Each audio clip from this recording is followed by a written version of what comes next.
Welcome to our channel easy as a point. Video में हम लोग देखेंगे क्लास 8 साइंस की बुक का chapter 2 micro organisms, friend and फो।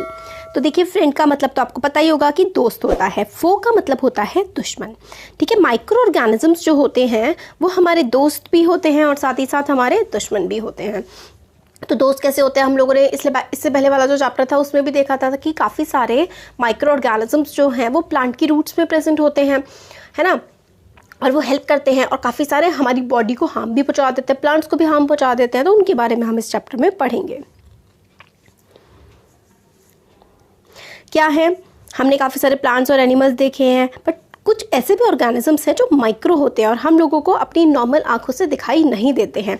इस तरीके के जो ऑर्गेनिजम्स होते हैं उनको हम लोग माइक्रो ऑर्गेनिजम्स या फिर माइक्रोब्स कहते हैं। एग्जाम्पल के लिए आप लोगों ने ऑब्जर्व किया होगा, जब रेनी सीजन होता है तो ब्रेड के ऊपर क्या वो ग्रीन ग्रीन ग्रीन सा जम जाता है ना, ग्रीन सा, ग्रे सा, ऐसा कुछ जम जाता है। तो ये जो पैचेस होते हैं, जब आप इसको माइक्रोफाइन ग्लास से देखते हैं ना, तो आपको पता लगता है कि कुछ ऐसे करके रेंग रहा है ना, तो वो फंगस होती है।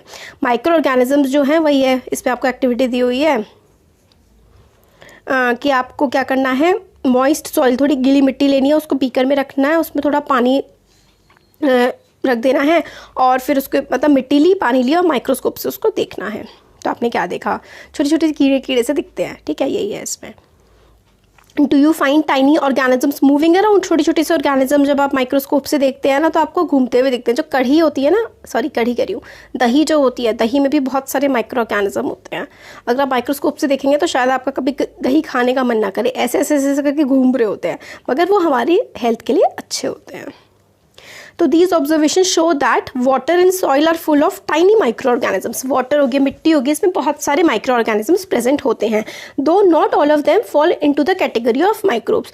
मतलब सारे माइक्रोब्स नहीं होते, बट बहुत सारे माइक्रोब्स भी होते हैं। दीज माइक्रोब्स इतने छोटे होते हैं साइज में कि हम लोग उनको अनएडेड आईज से नहीं देख सकते। मतलब बिना माइक्रोस्कोप की हेल्प से अगर हम ऐसे ही देखना चाहें तो हम नहीं देख सकते। कुछ होते हैं, इसमें से फंगस होते हैं जो कि ब्रेड पे ग्रो हो जाते हैं, हमने मैग्नीफाइंग ग्लास से देखेंगे तो हमें वो दिख जाएगी। अदर जो हैं, कुछ ऐसे माइक्रो ऑर्गेनिज्म होते हैं जो इतने छोटे होते हैं कि माइक्रोस्कोप से भी हम उसको नहीं देख पाते। That is why these are called microscope organisms और माइक्रोब्स। माइक्रो का मतलब होता है बहुत छोटा। ऐसे जो ऑर्गेनिज्म जो कि बहुत छोटे होते हैं उनको हम माइक्रो ऑर्गेनिज्म कहते हैं। माइक्रो ऑर्गेनिज्म जो है हम उनको 4 ग्रुप्स में क्लासीफाई कर सकते हैं। तो या तो बैक्टीरिया होते हैं, या फंगी होते हैं, प्रोटोजोआ होते हैं और एल्गी भी ये होते हैं। This is very important. What are the classifications of microbes या फिर माइक्रो ऑर्गेनिजम्स? या फिर अगर आपसे पूछे कि माइक्रो ऑर्गेनिजम्स क्या होते हैं, तो ये काफ़ी छोटे ऑर्गेनिज्म होते हैं that can not be seen by unaided eyes and can be seen by microscope. They are of 4 types: bacteria, fungi, protozoa and algae. ठीक हो गया, अब आगे देखते हैं। एक और भी टाइप होता है, viruses are also microscopic but are different from other micro organisms.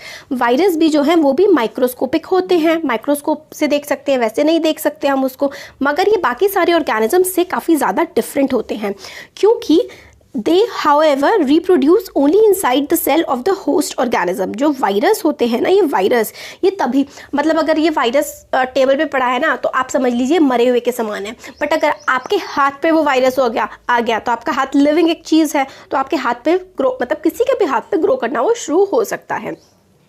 तो वायरस ऐसे ऑर्गेनिज्म होते हैं जो अपने आप में तो डेड होते हैं, बट अगर वो किसी लिविंग के कॉन्टैक्ट में आते हैं तब वो लिविंग हो जाते हैं। विच में भी बैक्टीरियम, प्लांट और एनिमल, मतलब किसी दूसरे बैक्टीरिया पे वो चिपक सकता है वायरस, किसी प्लांट पे चिपक सकता है, किसी एनिमल पे। Some of the virus are shown in the figure 2.5। ये देखिए, ये तो बैक्टीरियाज हैं, ये वाले देखिए कैसे बैक्टीरियाज होते हैं ये। और 2.5 ये देखिए, ये फंगी है ना, और ये वायरस की बहुत ही अलग अलग शेप्स होती हैं। आजकल क्या चल रहा है, आजकल चल रहा है कोरोना वायरस, है ना। कोरोना वायरस एक कॉमन कोल्ड का वायरस है, अब जो चल रहा है वो कोविड-19 है। ये देखिए वायरस ऐसे होते हैं, ठीक है, क्राउन शेप होती है इनकी।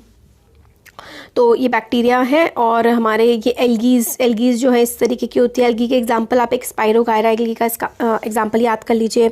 और प्रोटोजोआ जो है वो एक अमीबा, पैरामीशियम, ये दो एग्जांपल्स ना आपको याद कर लेने चाहिए। और अमीबा पैरामीशियम तो एग्जाम में बनाने के लिए भी बहुत ज़्यादा आते हैं। अमीबा पैरामीशियम, ठीक है, ये प्रोटोजोआ के एग्जाम्पल है। एल्गी के एग्जाम्पल है स्पायरोगायरा, ठीक है। और फिर हमारी ये वाली जो फंगी होती है, इसमें आप ब्रेड मोल्ड पे क्या लग जाती है, फंगस लग जाती है, ठीक है। तो ब्रेड मोल्ड फंगस का एग्जाम्पल हो गया। अब आगे देखते हैं, ये देखिए वायरस जो हैं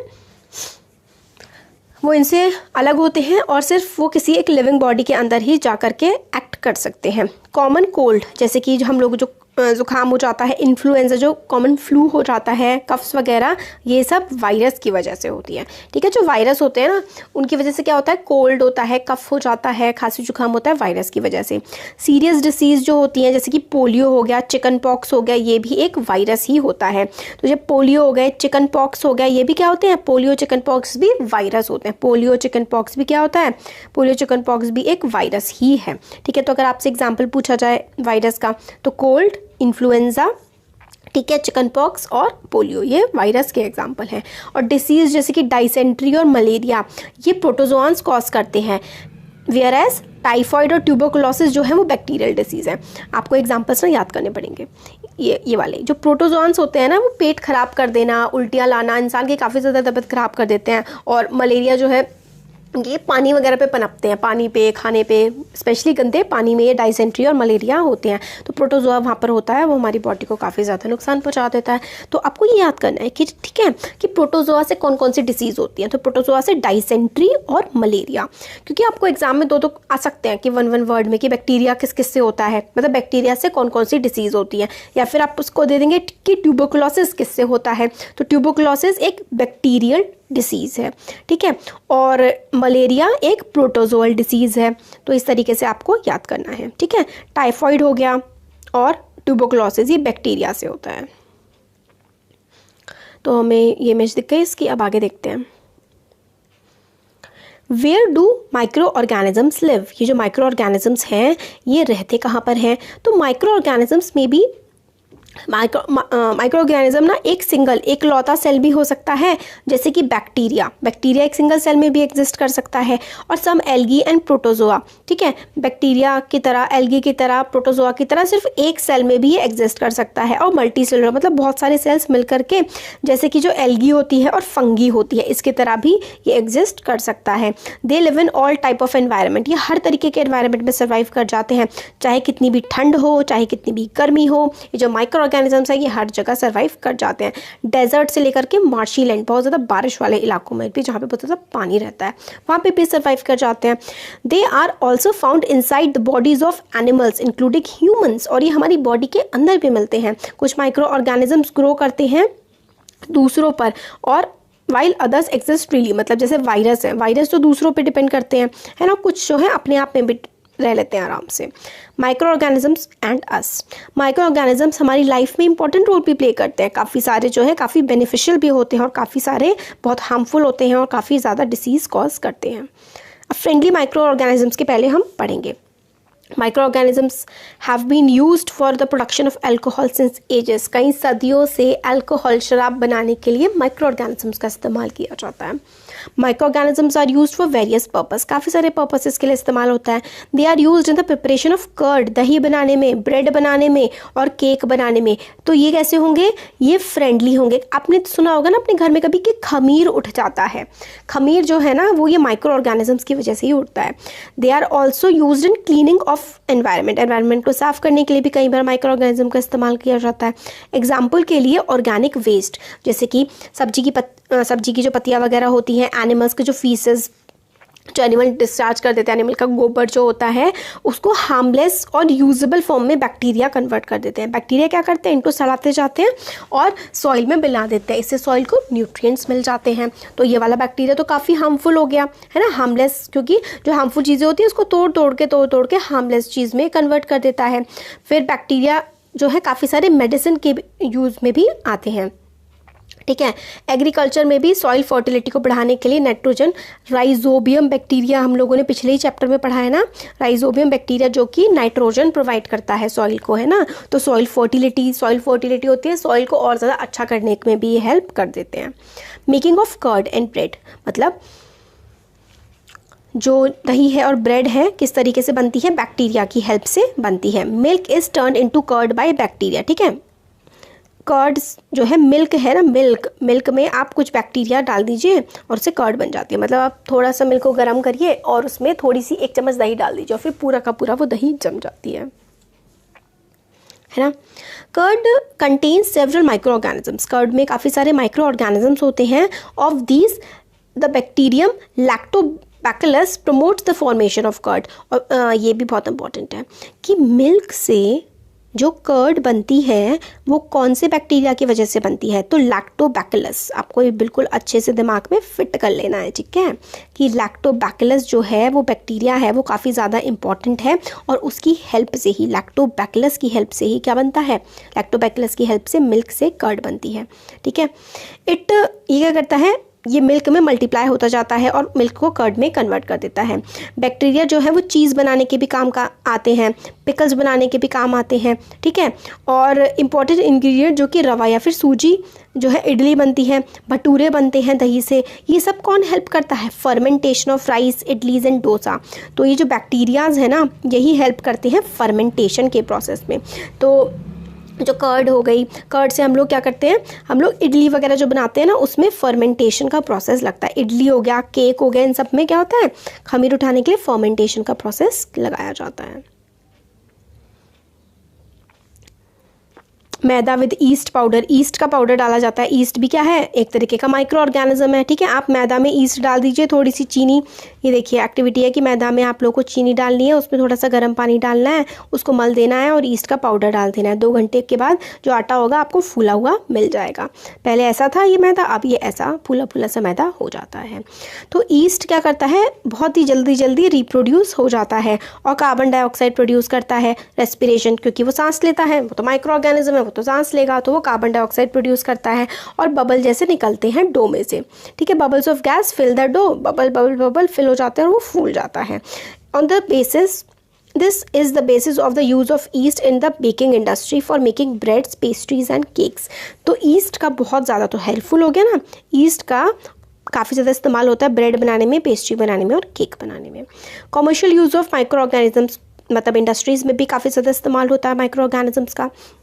तो micro organisms are used for large scale production of alcohol, क्या बनाने के लिए, शराब बनाने के लिए इस्तेमाल होता है। वाइन बनती है इससे। एसिटिक एसिड जो आप सिरका इस्तेमाल करते हैं, विनेगर, वो भी माइक्रो ऑर्गेनिजम्स की हेल्प से बनता है। East is used for commercial production of alcohol and wine, east का इस्तेमाल होता है वाइन और एल्कोहल बनाने के लिए। इसके लिए हम लोग क्या करते हैं, purpose east is grown on natural sugars present in grains like barley, wheat, rice, मतलब जो बार्ले हो गया, वीट हो गया, राइस हो गया, इस पे ईस्ट की ग्रोथ करवा देता है, फिर वो सड़ता है, फिर उसमें से धुआं निकलता है फर्मेंटेशन के बाद, ठीक है। फिर क्या हो जाता है, फिर हमारा ये यूज़ में आ जाता है। तो आपको इसमें ये करना है कि production of alcohol, wine and acetic acid के लिए इसका इस्तेमाल होता है। कैसे करते हैं, east is grown on natural sugars, east को ग्रो कराया जाता है किस पर, जो नेचुरल शुगर प्रेजेंट होती है, मतलब आप समझ लीजिए वीट, राइस पर इसको ईस्ट को डाल दिया जाता है, फिर वो उसको ब्रेक करता जाता है और उससे अल्कोहल हमारी बन जाती है। अब देखिए, this is smell of alcohol, जो यहाँ पे ये देखिए जो एक्टिविटी है ना, एक्टिविटी में क्या है कि हम लोगों को 500 ml बीकर में पानी लेना है, मतलब आपको बीकर में 500 ml पानी लेना है और उसको 3/4, 500 ml का बीकर है ये, और उसको 3/4 आपको भर देना है और उसमें 2 से 3 चम्मच आपको शुगर डालनी है। Add half a spoon of east powder, east powder बाज़ार में मिल जाता है, वो डालना है। जो मतलब आपने 500 ml का बर्तन लिया, उसमें 3/4 यानी कि आप समझ लीजिए लगभग 350 ml आपने उसमें पानी भर दिया, फिर आपने उसमें 3 चम्मच शुगर डाल दी, फिर उसमें आपने थोड़ा सा ईस्ट पाउडर डाल दिया, फिर उसको आपने हल्का सा गर्म करके छोड़ दिया 4-5 घंटे के लिए। तो कैसी स्मेल आई, तो ये अल्कोहल की, शराब की स्मेल होती है। As sugar have been converted into alcohol by yeast, तो ईस्ट क्या करता है, ईस्ट ना शुगर को क्या करता है, अल्कोहल में कन्वर्ट कर देता है। This process of conversion of sugar into alcohol is fermentation, very important. Process of conversion of sugar into alcohol is known as fermentation. और जो लुई पैस्चर थे ना, इन्होंने फर्मेंटेशन का जो है डिस्कवरी की थी 1857 में, वेरी इंपॉर्टेंट, कि who discovered fermentation, Louis pasture, ठीक हो गया। मेडिसिन में भी काफ़ी ज़्यादा इस्तेमाल होता है माइक्रो ऑर्गेनिजम्स का। तो देखिए, whenever you fall ill, जब आप बीमार पड़ते हैं तो डॉक्टर आपको एंटीबायोटिक्स की टेबलेट देते हैं या फिर कैप्सूल देते हैं या फिर इंजेक्शन देते हैं, किसका? पेनिसिलिन का। The source of these medicine is micro organism. जो पेनिसिलिन है इसका जो सोर्स है ना वो क्या है? माइक्रो ऑर्गेनिज्म है। ये मेडिसिन क्या करती हैं? ग्रोथ को रोक देती हैं। जो माइक्रो ऑर्गेनिज्म डिसीज को बढ़ा रहे होते हैं उनकी ग्रोथ को ये रोक देते हैं। Such medicine are called antibiotics. Anti मतलब बायो का मतलब यही ऑर्गेनिजम्स हो गए, इनको रोकने का काम करती हैं, तो एंटीबायोटिक्स हो गई। दीज डेज काफ़ी सारी एंटीबायोटिक्स जो है इस्तेमाल होती हैं बैक्टीरिया और फंगी को मारने के लिए, जैसे कि स्ट्रेप्टोमाइसिन, टेट्राक्लाइन एंड एर्थोमाइसिन, है ना। ये सारी की सारी कुछ ऐसी आपको याद करनी है। 1-2 स्ट्रेप्टोमाइसिन याद कर लीजिए, आपने सुना भी होगा काफ़ी ज़्यादा, है ना। तो ये एंटीबायोटिक है एक।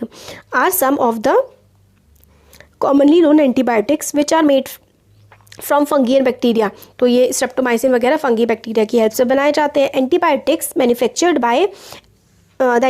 Manufactured by growing specific micro organisms and are use to cure variety of disease. इनको हम लोग ना एक स्पेशल कंडीशंस में ग्रो करवा देते हैं और काफ़ी ज़्यादा ये हेल्पफुल होती है डिसीज़ को ठीक करने के लिए। Antibiotics are even mixed with the feed of life stock जो जानवर होते हैं उनकी फीड के साथ भी, उनके खाने के साथ एंटीबायोटिक्स मिक्स करते हैं। जैसे कि पोल्ट्री में भी इनका इस्तेमाल होता है ताकि जानवरों को बीमारियों से बचाया जा सके, और ये प्लांट्स की डिसीज़ को भी कंट्रोल करने में हेल्प करते हैं। अभी देखिए अलेक्जेंडर फ्लेमिंग, जो अलेक्जेंडर फ्लेमिंग थे ना, इन्होंने क्या किया था? बैक्टीरियाज को एक तरह से कल्चर किया था, उगाया टाइप का था, बढ़ाए थे इन्होंने बैक्टीरियाज। उन्होंने एकदम से मिला एक spore of a little green mould, मतलब ग्रीन सा मोल्ड उनको मिला, one of his cultures plants, ठीक है। और he observe that the presence of mould prevented the growth of bacteria. तो ये जो मोल्ड जैसा मिला ना, इसकी वजह से बैक्टीरिया बढ़ नहीं रहे थे, और in fact it killed many of these bacteria. और ये जो मोल्ड बढ़ रहा था ना, इसने काफ़ी सारे बैक्टीरिया को मार दिया, और इसी से इन्होंने खोज की पेनिसिलिन की। पेनिसिलिन ने बहुत ही ज़्यादा सारी बीमारियों को ठीक किया था, ठीक है। पेनिसिलिन की इन्होंने इस ऑब्जर्वेशन से खोज की थी, किसने? अलेक्जेंडर फ्लेमिंग ने पेनिसिलिन की खोज की थी। तो एंटीबायोटिक्स जो हैं जानवरों को भी दी जाती हैं, प्लांट्स को भी लगाया जाती हैं। और ये है कि यहाँ पे ये बता रहे हैं कि एंटीबायोटिक्स हम लोगों को बिना डॉक्टर के कंसल्टेशन के नहीं लेनी चाहिए, क्योंकि वो एंटीबायोटिक रेजिस्टेंस क्रिएट हो जाती है, बॉडी के लिए वो काफ़ी ज़्यादा हार्मफुल होती है। तो हमेशा आपको वायरल फ्लू है तो डॉक्टर से कंसल्ट करके दवाई लें, खुद से ना लें। अब आता है वैक्सीन। वैक्सीन क्या होती है? When a disease carrying microbe enters our body. जब डिसीज कैरिंग माइक्रोब मतलब जिसमें डिसीज़ है, ऐसा कोई माइक्रो ऑर्गेनिज्म हमारी बॉडी में एंटर कर जाता है, तो हमारी बॉडी ना खुद ही एंटीबॉडीज़ प्रोड्यूस करने लगती है। इसका ये मतलब है जैसे कि हमारी बॉडी में ना ताकत होती है कि अगर कोई बाहर से आ रहा है जो हमारी बॉडी को नुकसान पहुंचा सकता है, तो हमारी बॉडी उससे लड़ना शुरू कर देती है, और इसी को ही एंटीबॉडीज़ कहा जाता है, ठीक है। इन्वेडर बाहर से जो आ रहा है उससे लड़ना हमारी बॉडी शुरू कर देती है। बॉडी ऑल्सो रिमेंबर्स, और बॉडी ये भी याद रखती है कि जो माइक्रोब आया था जिससे हमने पहले लड़ाई करी थी, अगर ये दोबारा आता है तो भी हम इससे लड़ाई कर लें, ठीक है।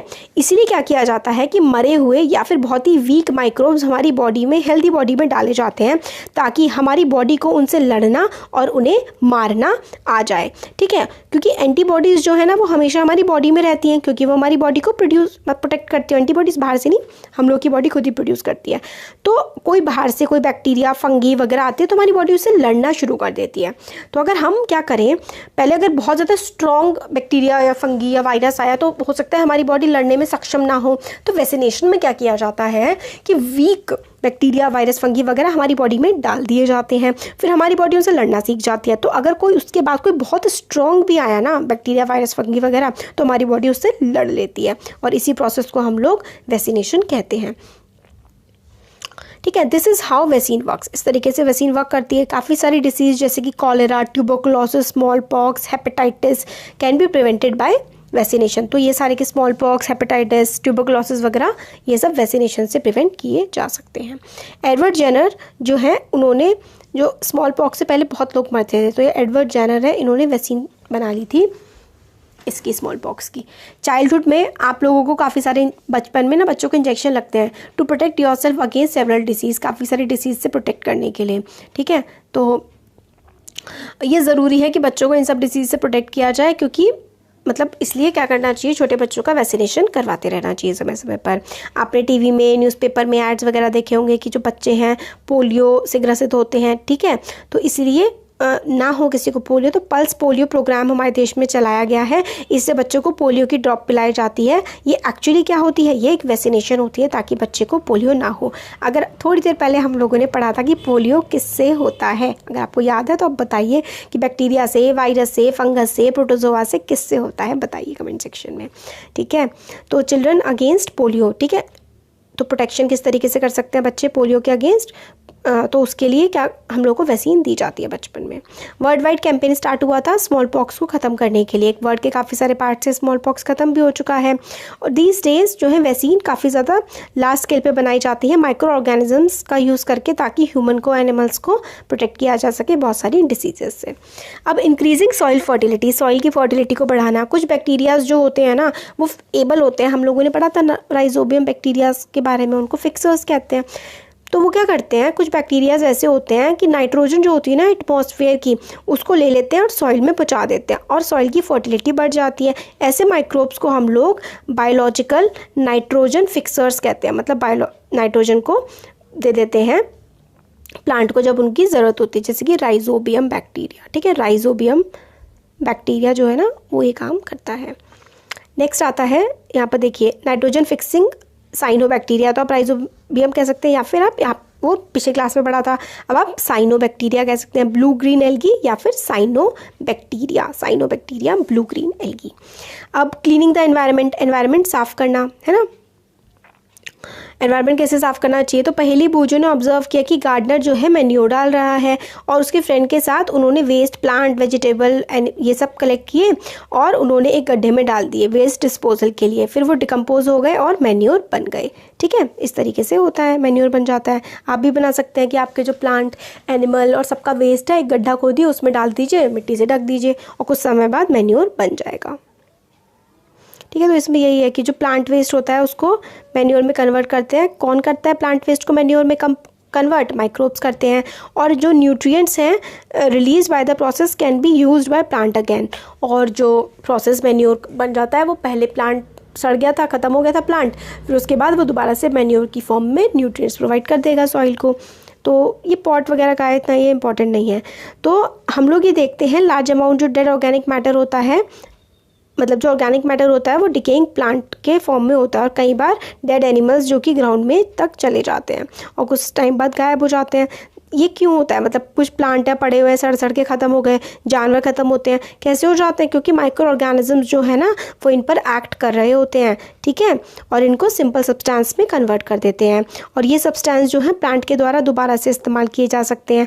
इसलिए माइक्रोब्स जो है ना वो हमारे एनवायरनमेंट को साफ़ करने का भी काम करते हैं, क्योंकि जो प्लांट सड़ रहा है, प्लांट है, एनिमल है, अगर वो ऐसे ही पड़ा रहेगा, सड़ता रहेगा तो हमारे लिए हार्मफुल होगा। बट माइक्रोब्स क्या करते हैं, उसको जल्दी सड़ा के ख़त्म कर देते हैं और वो ज़मीन में फिर से मिल जाता है। तो ये होता है हार्मफुल माइक्रोब्स। हार्मफुल, अब हम लोगों ने अभी तक फ़ायदे देखे, अब हम लोग नुकसान देखते हैं। एक हम करते हैं नुकसान नेक्स्ट वीडियो में देख लेंगे। ठीक है, तो कैसा लगा वीडियो ज़रूर बताइए। अच्छा लगा लाइक करिए, चैनल को सब्सक्राइब करिए, अपने फ्रेंड्स के साथ शेयर करिए। Thank you.